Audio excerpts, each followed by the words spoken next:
위대한 철학자들이 말한 대로 살면 더 지혜롭게 살 수 있을까요? 오히려 그 반대일지도 모릅니다. 그들이 살았던 시대와 지금 우리가 살아가는 이 시대는 비교할 수 없을 만큼 다르기 때문이죠. 이렇게 혼탁한 세상에서는 철학자들의 명언을 들으면서 무조건 끄덕거리는 걸로는 부족해요. 삐딱한 자세로 그들의 말이 지금 우리가 살아가는 이 시대에도 유효한지 치열하게 따져봐야만 과거의 텍스트를 현재의 지혜로 만들 수 있다는 게 저의 생각입니다. 오늘은 유튜브에서 가장 많은 호응을 얻은 공자의 인생명언 3개를 가져왔어요. 그냥 소개하려고 가져온 건 아니고 제가 왜 공자의 인생론에 찬성하지 않는지 과감하게 먼저 다 밝힌 다음에 여러분들과 이야기를 나누고 싶어서 가져왔습니다. 거침없고 자유로운 토론을 위해서 이 컨텐츠를 기획했으니까 따끔한 댓글은 언제나 환영입니다. 철학자들과의 맞짱 토론 첫 번째 에피소드 공자편, 그럼 시작해보겠습니다. 첫 번째로 다뤄볼 공자의 인생 명언은 원칙을 지키지 않으면 아무것도 이룰 수 없다 입니다. 이 말은 논어 옹화편 23장에 나오는 말인데요. 이렇게 나옵니다. 공자께서 말씀하시길 고가 모나지 않으면 고라고 하겠는가? 고라고 하겠는가? 라고 하셨다. 이 말이 나오는데요. 조금 더 해석이 필요해요. 여기는 소주 잔이 네모나다면 잔을 입에 대기도 불편하고 먹다가 흘리는 일도 자주 생기겠죠. 술집에 갔는데 네모난 잔이 나오면 뭐야 이거 술 마시라는 걸 말라는 거야, 이런 말이 절로 나올 겁니다. 여기서 공자가 말하는 고가 바로 모서리를 사각으로 만든 술잔을 뜻해요. 일종의 과음방지용 술잔 같은 거죠. 그런데 공자가 살았던 당시에는 모서리가 있는 잔이 고임에도 불구하고 모서리가 없는 잔도 고라고 부르는 풍토가 있었습니다. 이를 두고 공자는 예의와 인의가 없는 정치는 정치라고 할 수 없다 라는 말을 모나지 않은 고는 고가 아니다 라는 말로 돌려서 한 거죠. 공자는 사회의 무질서와 부패는 개개인이 자신의 맡은 역할을 다하지 않는 데서 생긴다고 보았기 때문에 원칙을 지키는 삶을 되게 강조했어요. 그의 유명한 격언 있잖아요. 임금은 임금답고 신하는 신하답고 아비는 아비답고 자식은 자식다워야 한다. 군군신신 부부자자. 이 말도 원칙을 강조하는 공자의 면모가 잘 드러난 말입니다. 모든 원칙이 지켜지고 모든 이가 각자의 역할에 충실한 나라를 공자는 이상적인 나라라고 보았어요.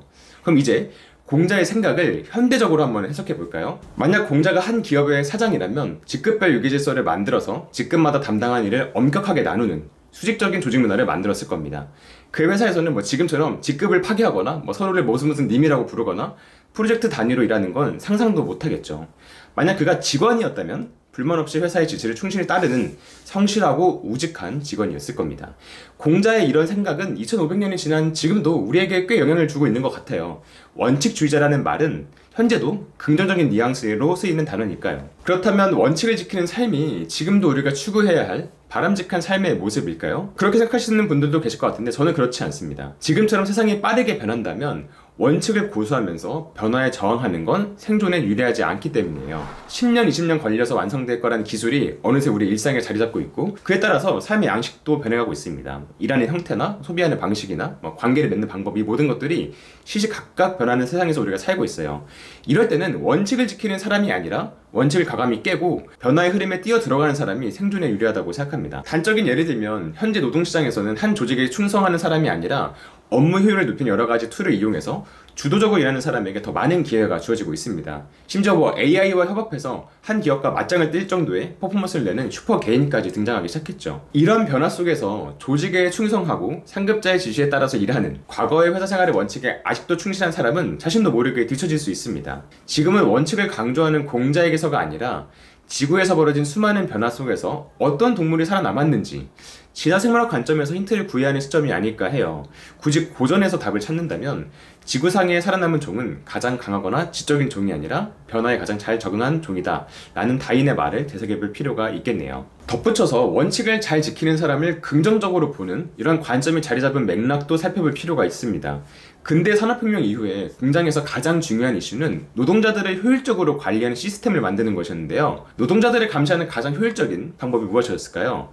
그럼 바로 노동자를 원칙주의자로 만드는 것이었습니다. 노동자를 공장의 규율에 충실히 따르는 원칙주의자로 만들면 굳이 강제력을 동원하지 않고도 감시와 통제가 자동으로 이루어지는 효과를 얻을 수 있기 때문이죠. 이를 프랑스 철학자 미셸 푸코는 자신의 책 감시와 처벌에서 감시와 통제를 내면화한다 라고 말하는데요.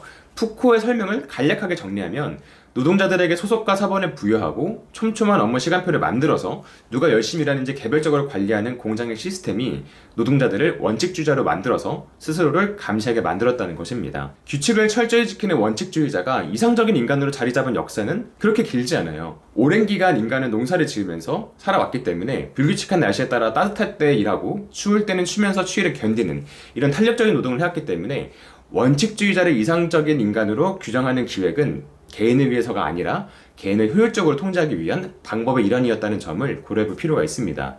사실 공자 역시 이러한 맥락 위에서 원칙을 지키는 삶을 강조하고 있는 거고요. 여기까지 원칙을 지키는 삶을 강조한 공자의 생각에 제가 동의하지 않는 이유를 말씀드려봤습니다. 여러분의 생각은 어떠신가요? 두 번째로 다뤄볼 공자의 인생 명언은 내가 싫어하는 것을 남에게 하지 말라입니다. 논어위령공편 22장에는 이런 대화가 나오는데요. 자공이 물었다. 평생토록 실천할 한마디가 있습니까? 공자께서 말씀하셨다. 그것은 서로다. 자기가 원하지 않는 것을 남에게 하지 않는 것이다. 공자가 말한 대로 내가 싫어하는 것을 남에게 하지 말라라는 말이 지금도 원만한 인간관계를 맺는 방법일까요? 저는 생각이 조금 다릅니다. 그 이유는 내가 싫어하는 걸 남에게 하지 말라는 격언은 내가 좋아하는 건 남에게 해도 된다 라는 또 다른 폭력을 만들 수 있는 위험이 존재하기 때문이에요. 공자가 살았던 것처럼 왕과 신하가 존재하고 가족 간에도 위계질서가 확실했던 시대에는 내가 싫어하는 것을 남에게 하지 않는 것만으로도 충분했을지도 몰라요. 이것만으로도 넓은 아량을 베푸는 거니까요.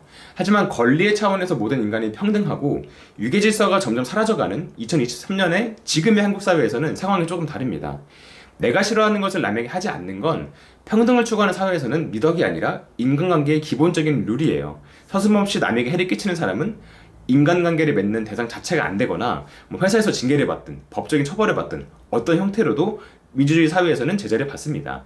이런 점에서 내가 싫어하는 것을 남에게 하는 행위는 지금 우리가 경험하는 인간관계의 문제의 핵심 사안은 아닌 것 같아요. 내가 싫어하는 걸 타인에게 강요하는 건 가해자와 피해자가 확실히 나뉘고 책임 소재가 분명하기 때문에 해결이 좀 쉬워요. 좋은 뜻에서 내가 좋아하는 걸 상대방도 하길 바라는 마음으로 하는 행동들이 오히려 갈등의 고리를 더 깊게 만듭니다. 예를 들어서 나라도 팀장이랑 등산하기 싫겠다 라고 생각하는 팀장은 팀원들에게 등산 가자고 말했다가 갈등이 생기면 그래 내 책임이다 이렇게 인정할 거예요. 그런데 팀장과 등산 가는 건 회사 생활에 중요한 팁이야. 이걸 내 팀원들에게도 알려줘야겠다 라고 생각하는 팀장이 있다면 어떨까요? 그 사람은 팀원들에게 거절당하면 자신의 깊은 뜻을 알아주지 못하는 팀원들을 탓하고 원망할 겁니다. 그러면 문제는 훨씬 더 복잡해지겠죠. 개개인의 취향이 다양해지고 모든 사람이 각자의 방식으로 살아간다는 사실을 다르게 말하면 나에게 좋은 것이 누군가에겐 좋지 않은 것이 될 확률이 높아진다는 걸 뜻합니다. 이런 점에서 내가 좋아하는 걸 무작정 권하는 것은 앞으로 점점 더 폭력적인 행위로 추격될 확률이 높겠죠. 좋은 의도를 갖고 한 나의 행동이 받아들이는 사람에게는 폭력이 되어서 가해자는 없고 억울한 두 사람만 있는 상황. 그래서 해결이 어려운 상황. 이것이 오늘날 우리가 겪는 인간관계 문제의 전형이 아닐까 합니다. 만약 지금 평생 실천할 한마디를 꼽는다면 그거는 공자가 말했던 것처럼 내가 싫어하는 걸 남에게 하지 않는다가 아니라 그냥 그 사람이 원하는 걸 해준다가 아닐까요?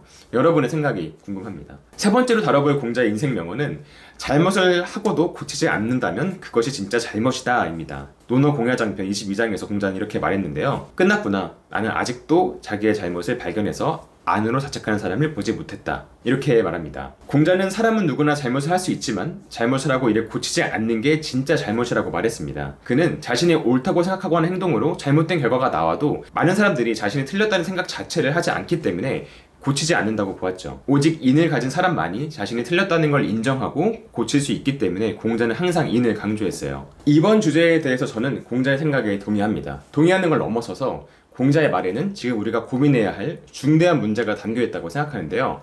오늘날에는 셀 수 없이 많은 정보가 만들어집니다. 대표적으로 유튜브에서만 1분에 약 500시간의 동영상이 업로드된다고 하죠. 주목해야 할 점은 이 많은 정보 중엔 사실에 근거한 신뢰할 수 있는 정보가 있는가 하면 약간의 사실에 거짓이 잔뜩 섞인 가짜 정보도 많다는 점입니다.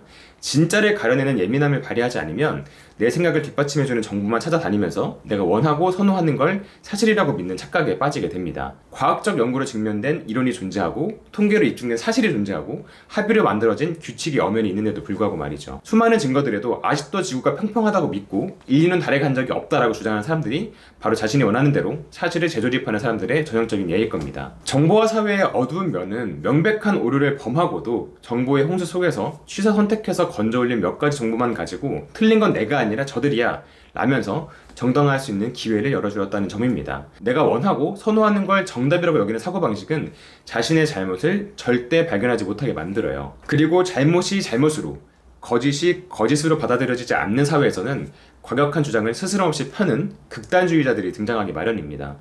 매일 수많은 정보가 유통되고 개인의 자유로운 생각이 폭넓게 허용되는 지금, 우리에게 가장 필요한 건 명백한 거짓을 걸러내고 근거 있는 사실만을 채택하는 지적인 엄밀함과 자신이 틀렸다는 걸 인정하는 태도가 아닐까 해요. 이런 점에서 지금이야말로 내가 틀렸다는 걸 솔직히 인정하고 과감히 고칠 줄 아는 공자가 말하는 인의 가치에 주목해볼 필요가 있다고 저는 생각합니다. 그럼 이제 마지막으로 공자의 인생론 3가지에 대한 저의 생각을 정리해볼게요. 첫 번째 주제, 원칙을 지키지 않으면 아무것도 이룰 수 없다에 대해서 저는 반대고, 그 이유는 빠르게 변하는 세상에서는 원칙주의자가 되는 게 생존에 유리하지 않기 때문입니다. 두 번째 주제, 내가 싫어하는 것을 남에게 하지 말라에 대해서 저는 반대이고, 그 이유는 내가 싫어하는 걸 남에게 하지 말라는 격언은 내가 좋아하는 건 남에게 해도 된다라는 또 다른 폭력을 만들 위험이 있기 때문에 저는 반대합니다. 그리고 마지막 주제, 잘못을 하고도 고치지 않는 것이 진짜 잘못이다에 대해서 저는 찬성이고, 그 이유는 정보의 홍수에서 공동체가 안정적으로 유지되기 위해선 진실과 거짓을 구분하고 자신이 틀렸다는 걸 인정하는 태도가 필요하기 때문에입니다. 여러분의 생각은 어떠신가요? 어떤 댓글이 달릴지 조금 무섭기도 하지만 재미있는 토론이 될 수 있도록 자유로운 의견 많이 남겨주시길 바라겠습니다. 그럼 철학자 맞짱 토론 첫 번째 에피소드 공자편은 여기서 마무리하도록 하겠습니다. 다음 콘텐츠가 궁금한 분은 구독, 알림 설정 부탁드리겠습니다. 저는 또 재미있고 유익한 인문학 콘텐츠로 돌아올게요. 감사합니다. 부스토랑이었습니다.